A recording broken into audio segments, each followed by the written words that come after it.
more clear. It's much more comprehensive, so go for it. Yeah. And actually, you know, when people are hired and they're straddling, you know, different departments and different responsibilities, splitting out the salary makes much more sense, you know, because they're wearing different hats at different hours of the day. And the other thing I'd like to be able to do, for example, could be, since it's staring me in the face here, but even Mike for his department, and Kim, of course, does it anyway, it is, they like, here's your budget. Yeah. And it's their responsibility to work within Right. it, you know, I shouldn't have to say, well, did you check that? You don't have money there, so, you know, that needs to be up to them, and I think they can do it now that we're breaking it out a little bit more. Hold people accountable and have a little bit more autonomy in their departments too. Very good. I always say the goal is to assign costs more accurately to, I'm trying to, rather than make a lot of notes about what's going on here, just kind of like a statement would be to. You know, I think of it as accurately. better able to monitor individual expenses, and I don't know, how do you think we can? You aren't going to write this down, but I see we have, I feel like we have a new administration, period. You know, and you in the past months have been adjusting things to get in a place where you can manage, so that in the style that you're comfortable with, that you have done in the past. And so, you know, personnel wise and in every other way, that's where we are, you know, and I see you accelerating your pace on a number of things, and I think that's great, and I think it's because you've had to kind of work your way through this transition of everything, you know. And now that we're going to know exactly where everything is, we'll be able to go even well, and talk the same language, you know. So I think that 2012 should come in very clean, you know, with you knowing where you are and what you're doing, and go for it. That's what we hope for. Definitely. Okay. And you still have a few months until you have your whole 1 year under your belt. Yes, I This is know. my I anniversary sure do. Is today? Oh, wow. Congratulations. Today's your 1 Happy year? anniversary. Mine. Oh, you're 1 year? Yeah. No, I'm not there yet. No. You got a way to go. Yes, I know. Well, what's, what do you? Well, March. It's not mid-March, yeah. You have a quarter to go yet. Yeah. Wow. It's been longer than I thought I too. know. Okay, next item I had was, develop a plan of action for apartments. We talked about apartments a lot Oh, yeah. last time, and I got to thinking about it, and I thought, you know, I think probably Fred, maybe Chris, maybe Kenny even, has a much more comprehensive vision or understanding of the apartments than I do, and I think some of the rest of us. And now we got 2 new people coming on January 1. And you know, running into people and talking to people, I hear ideas. People have ideas about, you know, maybe things we can do. And you know, I've said this before. I kind of look at all of our assets like an untapped potential, and apartments is one of them. So I want to just run this by everybody and see what you think. What I was thinking about doing was having a kind of an asset educational forum for everybody on council, including the new people after the first year. Well, it could even be this year. I mean, I'm sure they would, Jeff and Maria would attend. I'm not sure you and Kenny would feel was productive time, but to get everybody together, including staff that's involved with that, you know, including Mike, including maybe David, including, you know, people that have a history with those accounts. I know Georgia's in a different department now, but has been heavily involved, and kind of do like a brain trust, and even go and visit some of these, because, you know, I really have not been in maybe 1 or 2 apartments out of all of them we have. I've only only seen a couple of them. But these key apartments that you were talking about, you know, what are we gonna do with this? You know, how are we gonna, we don't have the money to put into it, what do we do? These are the ones maybe we wanna sell, but we gotta put money in them. Just kinda, to me, I'm a nuts and bolts, hands-on type of person, and I think a lot of people learn better that way. But I would like to just get together and just start taking some time as a group, as a big group, and go to these places and then just bounce around ideas. And at the end, and the goal at the end of it is to come up with a plan. Now, do you feel like that's really infringing on your responsibility? I look at it as help for you and also education for us, but. Great. Well, and I think it would be helpful for council to be seeing it, if, you know, just to refresh everybody's memory of what's going on with these apartments. I feel a real sense of urgency to put that plan together, and we are working on a lot of staff time right now is actually being devoted to actually unit by unit. You wouldn't believe the level of detail that we have to get to with these things, like so many of them may have shared utilities, you know, crawl spaces, just so many issues impact all of them and what their future will be. So I have now broken it down literally address by address, even, you know, if there's 4 or 5 or 6 in a building, it's still each individual unit, because each individual unit has its own issues. And, you know, we are putting that together as quickly as we can. I think to some extent, I'd like to have a lot of that material together before we would have that session, but I would hope we would have it. It would probably be January. Because I think that would be helpful information for you guys to be looking at before we actually go out and see some of them. Sounds like retreat. Yeah, this could be a retreat also. Well, really, I Yeah. mean, you've got new people coming in. The retreat has always been January or February. The sooner the better, but there's a lot of information to cover for them to get up to speed, and for all of you to work together in a new way. And so I would say put that as part of your agenda. And usually the morning was always reviewing the past year. You know, where are we? And how far have we come, but where are we in the past? So usually you review that. And I was saying this for your sake because a lot fell on Kathy to get all that information ready. And that was a kind of status. Where are we now? And then the afternoon was looking forward. Mm-hmm. So if you look at the retreat divided that way, doing something like this is a very appropriate agenda item. Well, to me, this is a pre-retreat. I agree that it ought to be dovetailed with the retreat, but I think there's a lot of work we gotta do pre-retreat, you know. I'm thinking it's at least 2 days. I think one day, just everybody just goes around and, you know, we can't be, you know, 10 people barging into somebody's apartment, but, you know, at least riding around and meeting and walking some areas and talking about those areas, okay, this unit, and that's what's going on. And then just kind of get a good handle on what they look like, the ones that are vacant, what they look like inside. Look at all those, and then the next day, which would probably take most of a day for everybody to kind of get up to speed.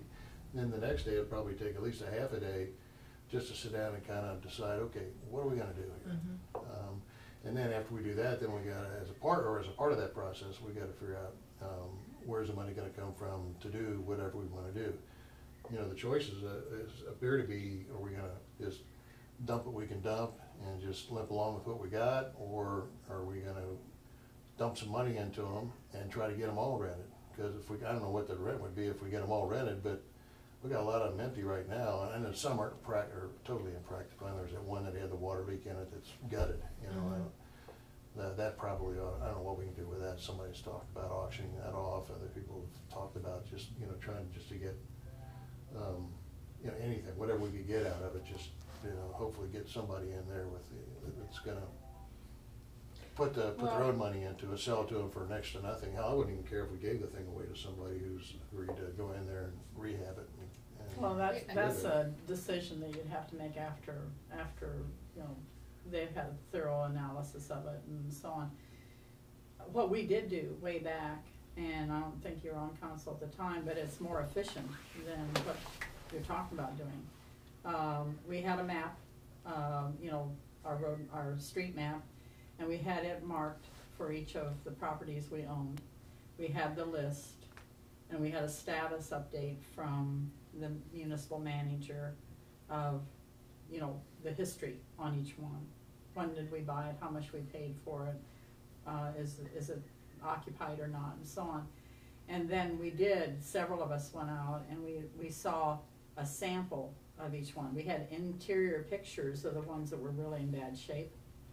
One that sticks in my mind just horribly is one that had a stack of diapers this high up the wall in a corner with maggots crawling all over it.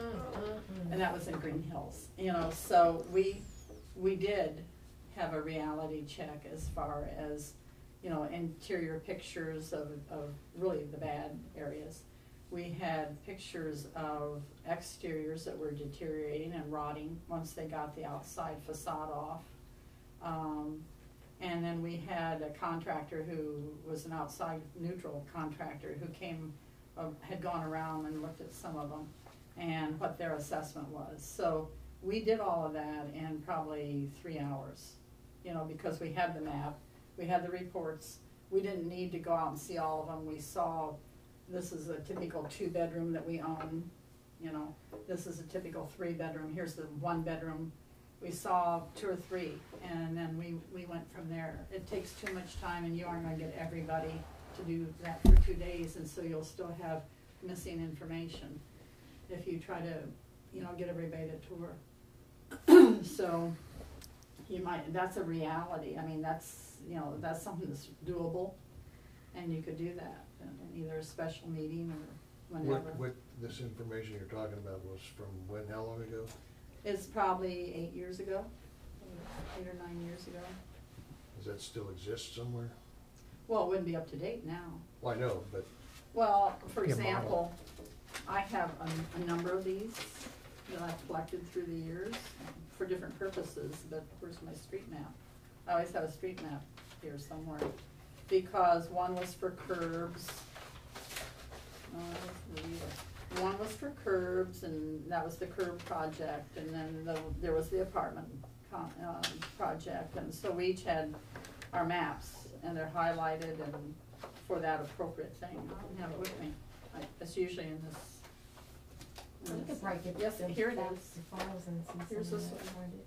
But it was like this, you know, but this is for the curbs, I think.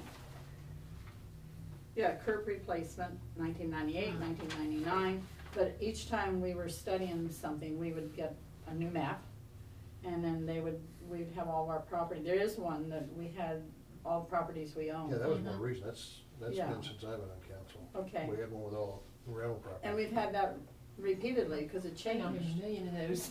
Yeah. So Well- we have so many working maps and working lists. Yeah, Right now, but and this one is coded down here, you know, the phases of the project. But, it needs to be up to date, because it's changed even in the past year since you've been here. What we own and what we don't, and so on, so, And it needs to be- conditions and all Yeah. the things. You know what, I guess, I think it's all a good idea, because we really have to address the issue. Right. But I think the first issue is what is our goal? You know, do we want to be landlords? We never wanted We to ask be. ourselves why. We Well, never Do we wanna wanted be to landlords, and then, or, you know, if not, we definitely need to have some kind of stepped approach into moving towards whatever our goal is. Yeah, Well, I think, yeah. it's just my opinion, but we are landlords. And I don't see us getting out of that in the near future. We're not gonna get out of that until the market changes. Now, we can give these places away, but when they're all gone, you know, our assets are all gone, we're still making debt payments. So I think we can generate a lot of income. If we get them all rented, we can generate a lot of income, which would help us a lot with the debt off of the rental problem places. is It's- getting them. You're You not have to covering put- your debt. You have to know. put so much money into them to get them in a condition that's rentable.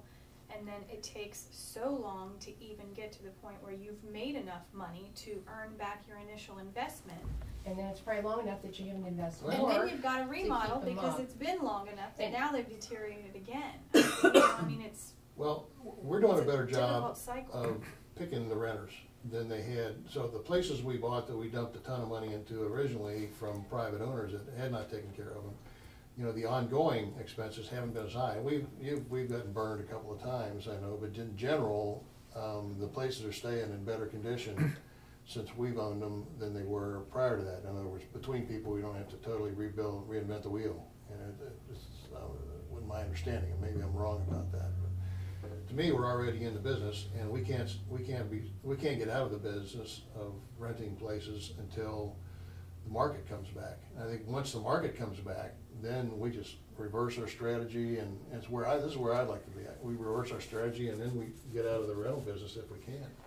But until the market comes back, where we can get, you know, hopefully at least our investment out of these places, the way what we bought them for, even if it puts some money into it. And you know, let's say a place needs $20,000. It's sitting there empty now. We put $20,000 in it, or even $30,000. How long does it take to rent? You know, we only talking a year and a half, 2 years of rent, and we got their money back. Our problem is we don't have the 20,000 to keep putting into it. Well, that's the other issue. It's draining us, and that's the biggest thing. I mean, if we just had this source of money, that'd be different, but we don't. And I think I don't know that we should operate under the assumption that the market will ever come back. What if it doesn't? What if the values never go up?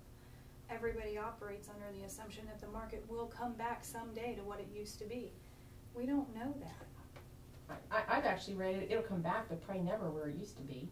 You know, people are all over the board on that. But in the meantime, I don't think we should just dump or sell, you know, without a plan for how we can get the best and achieve our goals with home ownership. And again, I would want to see everything tied to, you know, a certain investment on the part of who's ever buying it, and make sure they've got the financing for it before we convey it to them. You know, some assurance that it's really going to happen. And you know, the bottom line is if there's some structures that are, you know, I cringe at the thought that one of these big buildings going to need a roof soon or something. You know, I don't know how we're going to do that.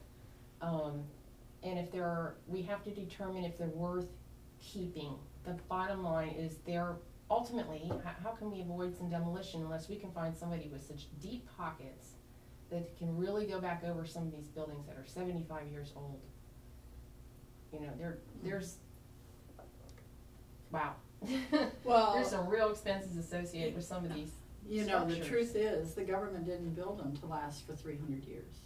I mean, we like to think that Greenhills will be here as it was. And the truth is, when you talk to anybody that was involved in the original founding of the village and so on, it was to take care of needs at that time in history. And so they started off really with, I mean, where I live, it's the slate roofs and they're built like forts. Mm-hmm. And several of those streets will be here for a long time. But they started running out of money. So they started throwing things up with flat roofs that leak still. They started doing different plaster. And those places are not built to last forever. And we've taken down some of those.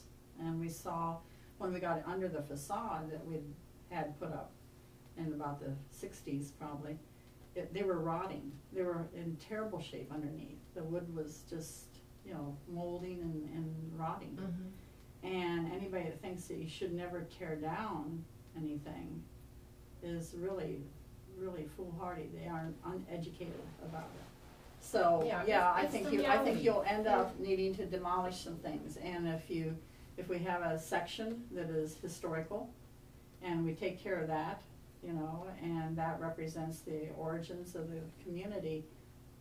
You look at Charleston or any place else that has great historical significance, and they did not keep the whole community. Mm-hmm. They had to tear down parts of it, and they selected what they kept. And I think that's what long term we will end up having to do, you know. But, well, I'm not suggesting rebuilding everything regardless of cost. I just think there's a lot of places that my point again is, we're in the landlord business. And until the market comes back, I don't see us getting out of the landlord business. And if we're going to be in it, we ought to be renting as many as we can. If you go send somebody in, you find out how much it's going to be to get it habitable again, and maybe even sustainable. Some things we can do to make them not sustainable maybe, but at least to make them a little bit more green than they are now. If we can do that and get somebody in there paying rent, and then look at the payout, look what the payout's gonna be. If it makes sense within a year and a half or so.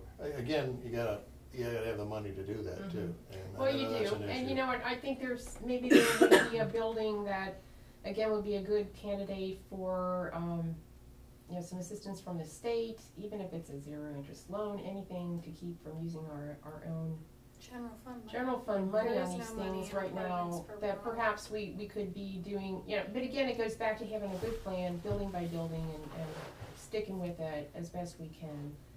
Because to just do a unit here, a unit there, it's haphazard and it's draining us, and. The financial reality with the apartments right now is the money that comes in day by day is going back out to pay bills. Right. That's the financial reality. There is nothing. Pay apartment bills? Yes, there is nothing sitting in there for us to remodel or upgrade with. That's right now. because we allowed them to sit empty for 2 years, which was stupid.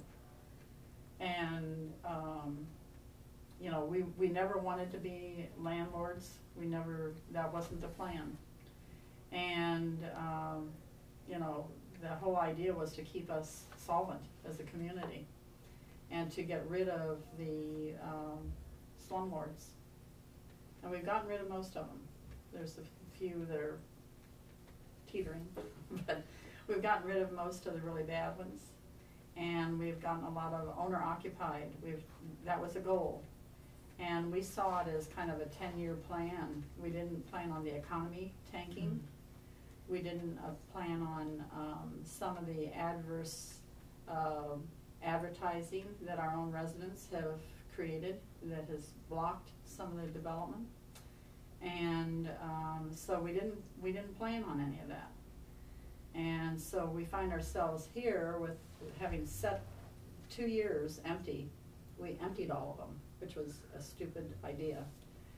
And now we're trying to play catch up. And I think that, your choice is to, and we've had this conversation so a million times, but what's the choice is to let them sit empty and continue to deteriorate and still pay taxes. They still cost us. You can't let them not have any heat in them all winter. So you got money going out into them even if they sit empty. Well, aren't we considering mothballing right Well, now? yeah, although now we just learned there's 7 units that actually the Flanders building 9 units, I guess. And now he's recommending that we don't even do that because the condition, when we restart them, they're so deteriorated Right. That it's gonna break apart. But, what does that tell you about the building though? So, wow. Well, mothballing any building results in wear and tear. Well, it does, but these are the If same it's buildings allowed to that, sit there and get down to 10 below in the wintertime and to 95 degrees in the you're summertime, gonna pipes breaking, you're gonna it's have, gonna, even if you take all the water out of the pipes, even if you empty out the boiler, even if you do everything you can do, shut all the electric off, shut all the water off, empty out all the pipes, do everything. If you just let it sit, if you don't believe me, put stuff in a shed out there that's not heated and see what happens to it in 2 years. I take care of my stuff. I got a bunch of equipment there, a couple mowers and a snow blower and all kind of crap. But sitting out in that shed where it cools and heats all the time, it gets moisture on it, and the moisture gets in there and it breaks down the plaster, and vermin get in there, and get insect infestation that goes on, and well, and It's again, it's just realize tough. that our choice It's a- for looking into they're that, tough we're in choices. buildings that I would never advocate you even putting money into them. So, my thought is if we could save $10,000 in utilities for the year on just the one building, that was worth it. Because the building's in such bad shape, I don't see the village fixing it unless we get some kind of big grant and, and then who should? it's just, it's building by building, unit by unit, and it's an interesting topic, to say the least. But just so you know, that unit by unit data, we are making notes on each individual unit, what things we're confronting, things we've spent, as much detail as we can to try to make an educated decision on what to do with them. I'm not advocating emptying them, we are not emptying them. Unless somebody's not paying the rent, you know, we're requiring that people pay their rent, and so far they're paying it. Yeah, we're getting more aggressive. So we're not emptying them, but for this year, we've gotta be done now. We don't have the money to be paying anybody to go in and be working in our buildings right now. And heaven forbid we have an emergency, but you know that we will sometime during the month of December, so we better reserve whatever money we have for that, and then first thing we're gonna confront in January are the property taxes, so. Yeah. The situation right now is we can't be spending money there. Well, and the other tragedy is that if you don't do anything with any apartments, the only people that would rent them are people that cause all kinds of police and fire runs continuously and deteriorate the buildings further and damage them. So that's what we were fighting originally, you know, to try to eliminate that. And if you have bad units, you can't charge what you need to keep that kind of people out. Right. So Well, but something you said though, I think is certainly one thought I have at this point is that we have a fair number of them rented, and the ones that aren't rented are because there are huge expenses associated with getting the apartments ready to rent.